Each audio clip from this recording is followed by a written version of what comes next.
This is Dead Serious, a show about short horror stories worthy of discussion. I'm Dead Palette, and it's Halloween month, Shiba Inus. Today we're taking a look at the Creepypasta Wiki. The story is entitled, The Dawn is Your Enemy. Let's get right into it and we'll talk about it as we go. Trying to look up background info on the bump, so I guess I will polish it later. You guys all know that Adult Swim's sign-off bumper, The Dawn is Your Enemy? There's a reason they don't show it anymore. The last day the bump was used as a sign-off, instead of a normal runtime of estimated 9 seconds, it ran for an extended period of time until the automated services were overtaken by manual operation. Alright, I'm kind of interested so far, but a little background information on this.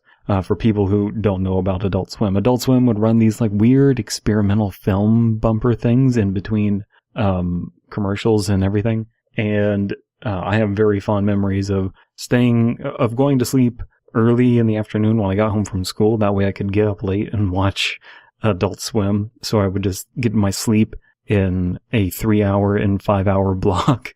And I still do that kind of shit to this day. And Adult Swim is a big part of the reason why I sleep like that. And I like the concept of The Dawn is Your Enemy, which is this very famous bumper that they had. Very ominous and creepy. And let's see, I'm usually not a fan of let's try and make a creepy thing creepier, but let's see what happens. We all know the sound that shook our childhood or teen years. The resonating metal, the rumbles, the sound of metal scraping against metal. Feel free to look it up if you're a bit rusty. Metal, rusty, get it?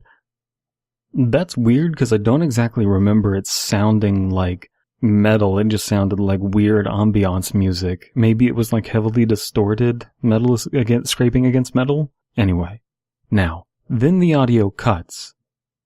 It doesn't sound complete. It's not finished, not over. The producers of Adult Swim Cartoon Network were purposely cut off the rest of the sound, and for good reason.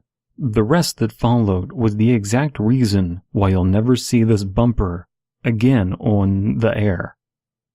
Well, that's weird to me because they discontinue those bumpers all the time. That doesn't mean anything, but maybe they'll give better reasoning further into the story. Once again, it's supposedly only run for about 9 seconds, and this is the rough transcript of the usual audio. Resonating metal, followed by a rumble, followed by scraping metal, and other rumble in bumper. So what could you put together with that? Nothing rings a bell, right? Exactly. Oh, so we're getting a little bit of Jerry-Tum sentence structuring. So what is the reason for this rumbling metal? This part that they used is utilized effectively to scare off children that would have still tuned in to Adult Swim. It even gives adults goosebumps because it's that good. It's closely rivaled by the hammer clinks at the William Street production card in Nightmare Fuel. I think they mean to say as Nightmare Fuel. And the William Street production, like bong, bong, it is a pretty creepy sound, but I think that that's a little bit ridiculous to say. If I could get confirmation of that, then I would eat my words that that's the reason that they put that there, but I don't think that was there to scare off children, and I just don't buy that explanation. It's ridiculous. Most kids aren't up at 5 a.m. And if they are, then that's not really going to scare them off from watching these adult-oriented shows, I don't think. Getting back on topic, usually a Cartoon Network employee would enter the control room left by the Adult Swim crew member and take over for a day. It wasn't quite the case that day, however. The usual man scheduled to cue the sign-on and the programming for Cartoon Network for some reason did not start up the day's schedule. No one knows if he did this purposely or whether or not his contract was terminated. This was the least of problems Cartoon Network had at the time. this was the least of problems. They mean to say the least of their problems. What followed the common 9 seconds was an extended 2-minute broadcast of some of the most horrifying audio ever heard on public television. Alright, so it's important to bear in mind that things can go wrong with with broadcasting, but usually they have to be live. There's got to be something live for there to be a mistake, There's the Halloween Havoc incident from WCW in 1998, I believe, is when it happened. They had a broadcast that people paid for, a pay-per-view. They just cut out near the end, and so people missed like this really important wrestling match or whatever. And that was live, so I can understand something like that happening, but maybe correct me if I'm wrong. I don't think that can, that you're not going to get that many crossed wires that would cause a pre-programmed show to miss broadcast.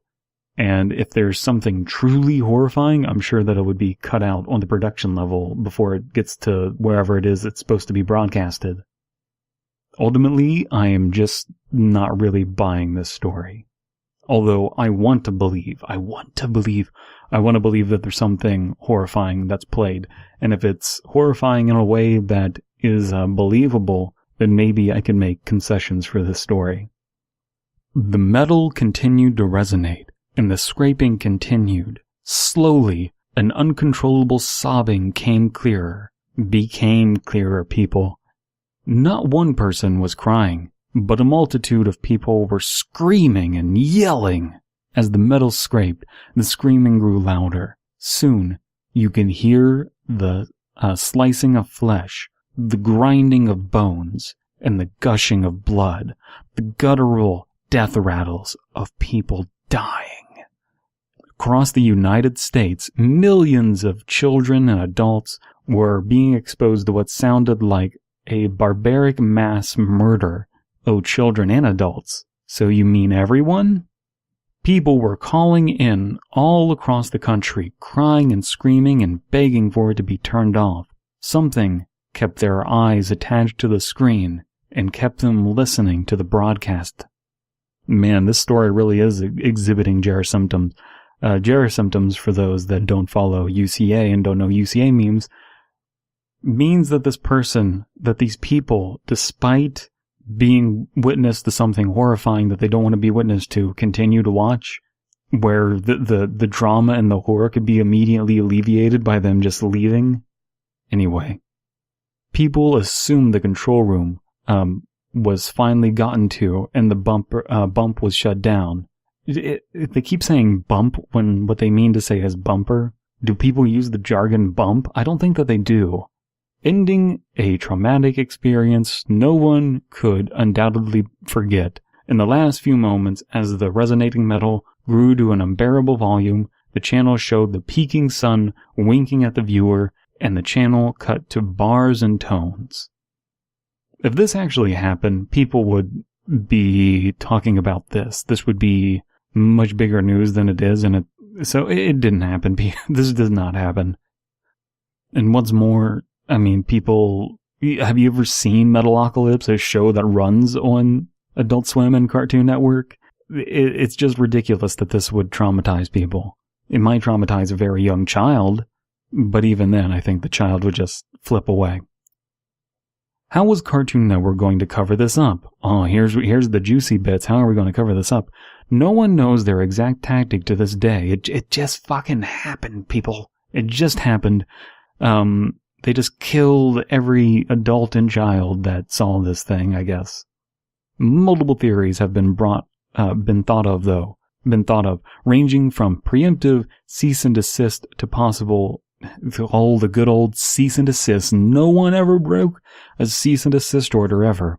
To possible news articles to subliminal viewer hypnosis over the following weeks. Well, if they were successfully hypnotized into thinking that these things didn't happen, then it must have not been that horrifying. While all public evidence does not officially exist, while all public evidence does not officially exist. Cartoon Network officials do acknowledge a hijacking of their channel's frequency on the day, but don't go into further detail. All late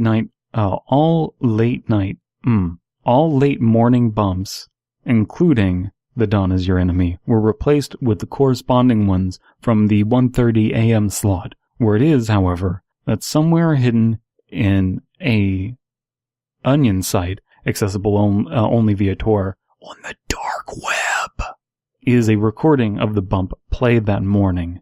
The question asked the most among the few who remember this is how Cartoon Network got the audio in the first place. I don't know, maybe they recorded it with actors on a soundstage in a recording booth. Alright, so this is purely ridiculous and falls into so many tropes, and I think that the general premise of something horrifying being broadcast to people can be done right.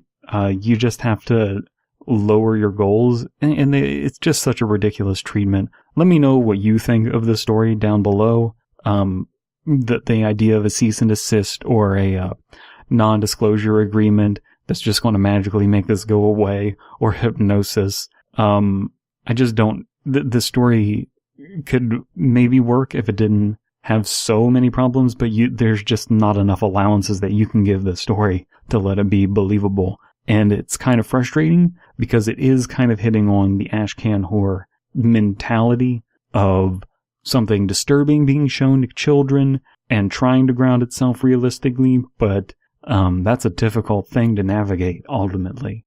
Now, if you enjoyed that, please consider helping out the community and supporting my channel. You can support the community by conversing in the comments below, going to toospooky.com for original horror stories, and trying your hand at short horror yourself. You can support me by liking this video, following me on Twitter and Tumblr, links in the description, and checking out my art page, which is also down below.